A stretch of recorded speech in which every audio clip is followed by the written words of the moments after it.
So we're going to work backwards now in 6.2. All right, so we want to say, suppose f of x equals 0. What functions has this as a derivative? Well, any derivative that equaled 0 meant that the original was a constant. It could be f of 2, f of 5, any of those, anything would work, f of pi. So the general form that we want to say is that f of x equals c, where c is a constant. Okay, suppose f of x equals k, where k is a constant. Yep, c and k are both constants. Okay, what could have happened here? So thinking about it, might be easier to first say, okay, k is 4.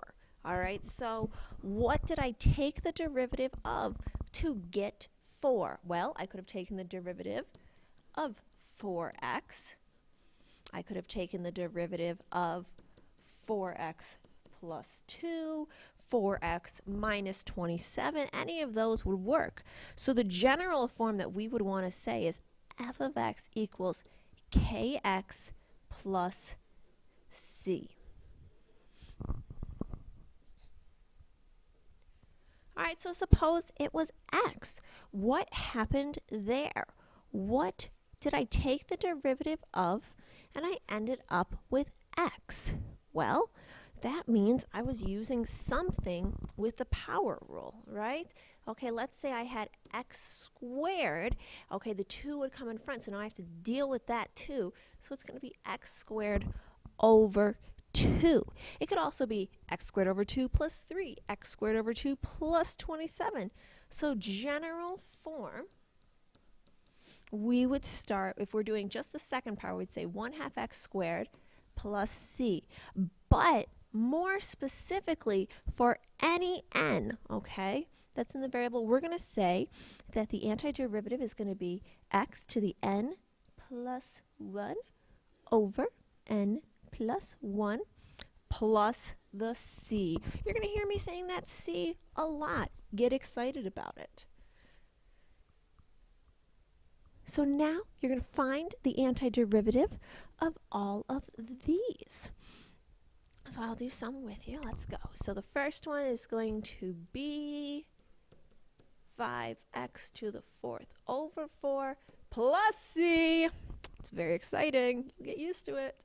Okay, right here we're going to have g of x equals 2x to the 5th over 5 plus c, right?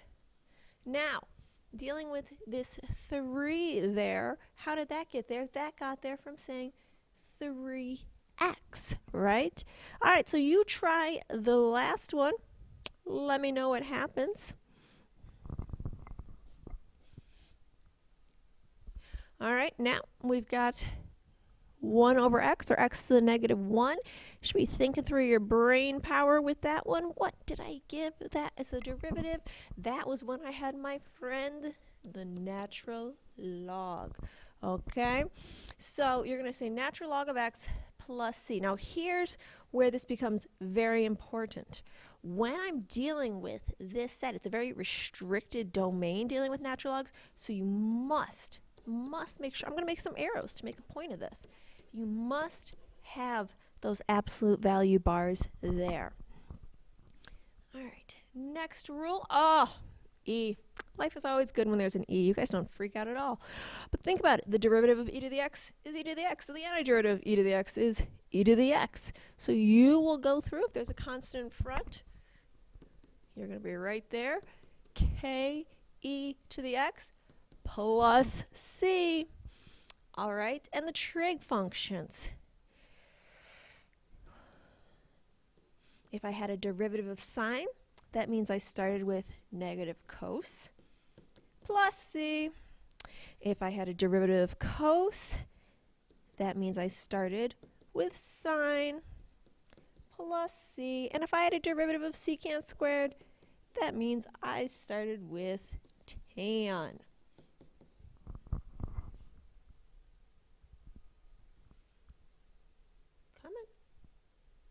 There we go. So we want to talk about the relationships between the different ones. We really need to see that they're only differing by a constant, okay? If they're both antiderivatives of f of x, then we're going to see that they only have the constant there. So they're really just vertical shifts if you remember the first video. Now, here we go. This is a biggie. Put your thinking caps on, start to pay attention. Okay, an antiderivative is only one possible one, okay? The antiderivative must have the plus c.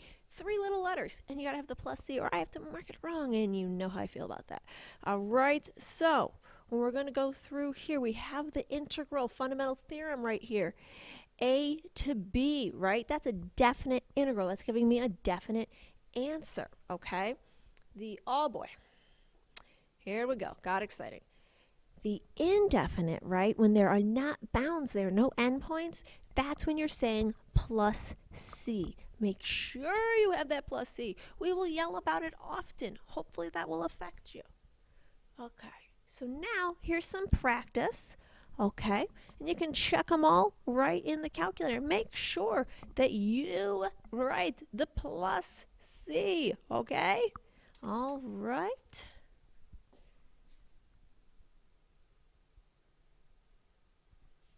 So we're looking at indefinites here. So again, must have the c. We can go over any that you'd like to in class. Button. So now we're going to do solving, all right? So here we go. Fundamental theorem. It is just the best stuff. You know that we're going to take the integral from a to b of f of x dx is going to equal f of b minus f of a. Here we go. First, let's find the antiderivative. Antiderivative of x squared is going to be x cubed over 3.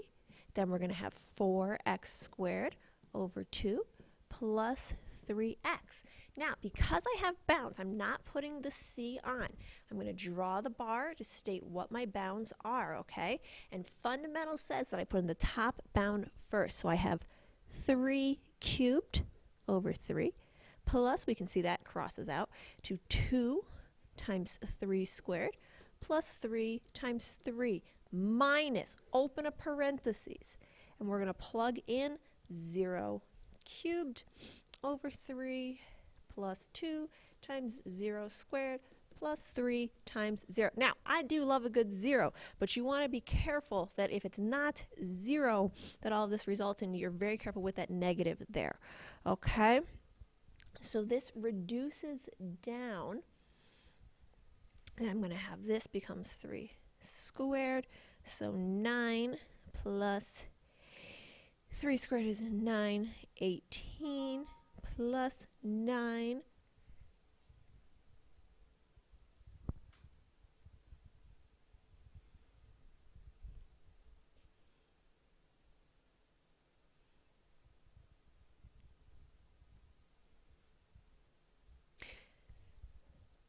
So 9 plus 18 plus 9 is going to be 36. Now there's one for you to try.